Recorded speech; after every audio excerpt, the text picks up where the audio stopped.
Parsnip and Turnip and Jonathan. It's time to cook some food, and today I'm gonna make some Mulligatwny soup. And I don't know if you know what it is, but I'll tell you now. So what you need first is some of these leaves here to get some taste. And you also need some curry and cayenne pepper. Tomatoes aren't so complicated to find.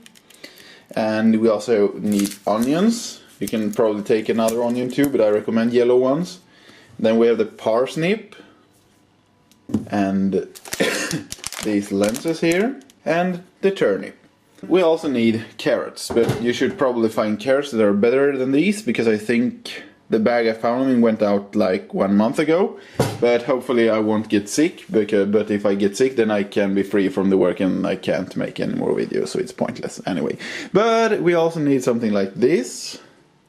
I don't know what you have in England and USA and Mulligatawny or wherever you come from, but it's like butter, floating butter. And liquid butter, maybe I should say. And also we need some kind of oil. So, let's start it. First you take the onion and you peel it. So that's what you do. It's very, very interesting to stand here and peel an onion.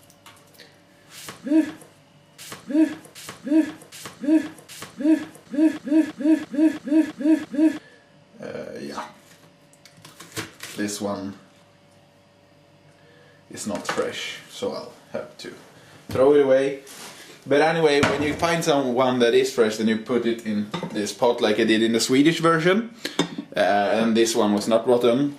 And the next step is to take the carrots and peel it off. And even though it's old, this one looks terribly fresh, so I think I can use it. If it was moldy, I wouldn't.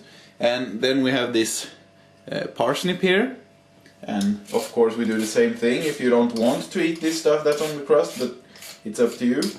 And we take the turnip and do the same procedure. And then we dice these up into small squares like I did with the onion. Stir it with cayenne pepper and curry. And then we let it fry for a little bit so it gets warm and the taste goes into the spices, goes into the vegetables, and then it's time for the next step. And don't forget to add the oils too, because you'll need them. And I almost forgot, because you need something to fry this shit in. And this, da-dum. And that was a break for the Tetris theme. And now it's time to start with this chapter of the cooking. So what you see here is the parsnip, the carrot, and the onion. And what you also need, like I said before, is the curry. And don't be afraid to use too much, because this is gonna be tasty. And you also need to add some more later while it's still cooking. And then you add this cayenne pepper. And now you'll just let this fry for a while until they turn a little bit soft and brown. And then it's time for the next step of this video. And I see that I took a little bit too much here, but it's better too much than too little, I think. So, that's it. And this is the downside with this dish. Like a dive into the food rests and a bird. Now there's one thing I like when cooking food, and that's the sound of this.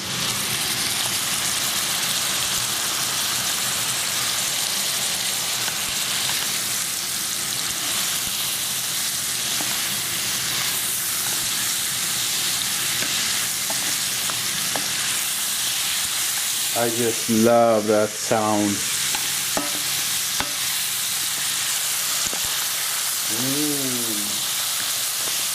I suppose we're getting hungry already. One other thing with this soup is it's very, very nutritious and healthy. So if you like to keep your health, then it's a very, very good idea to make this soup, because it only contains vegetables. Now the next step of this is to use some broth, if you have. This one is vegetable taste, but you can of course use anything else, but then it won't be vegetarian unless you use mushrooms or something like that.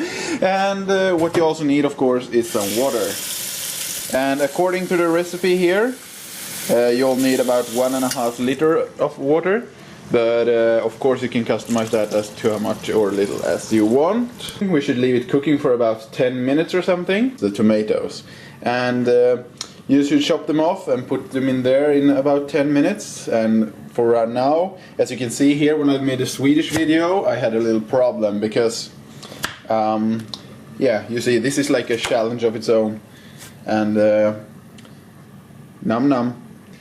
You know, normally you have both hands available when you're cutting stuff, but I'll probably do this one too. It's going to look real well. And you can also have mashed tomatoes in this if you don't want to slice them, but these seem to become mashed anyway, so yeah. I'll come back when I'm finished with these tomatoes here.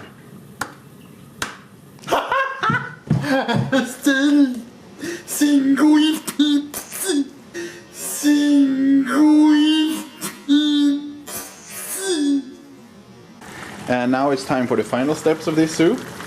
As you can see, I've already cheated a bit because I almost finished it in the Swedish version. But I still have some tomatoes left, and you should add these now, after about 10 minutes like I said before. This is, of course, a little less complicated with two hands. Yeah. You should also add the lentils. And remember that you should take about double the amount I take now, about 2 deciliters or something. Because, like I said, because I took a lot for the Swedish version too. And after this, you should only take these bay leaves, not bay leaves unless you want to get drunk, if the alcohol doesn't cook away, but I mean bay leaves for a taste. And then you're about finished. Now you just need to wait for another 20 minutes, and then the soup will be finished. But as you wait, you can take care of this shit. And as you can see here, I've added some bread pieces into the soup. Normally you shouldn't add these bread pieces, so I have no idea how it's gonna taste. But I hope it's for the better anyway, because these breads together with the soup, it smells delicious. So I hope this is gonna be fine.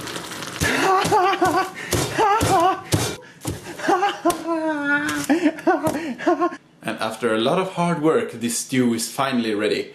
And now you can give it to your family members and let them try it. Now let's see if he finds the magical ingredient I added this time. This looks so yummy. Yum yum. OMG. There appears to be some bread in the stew.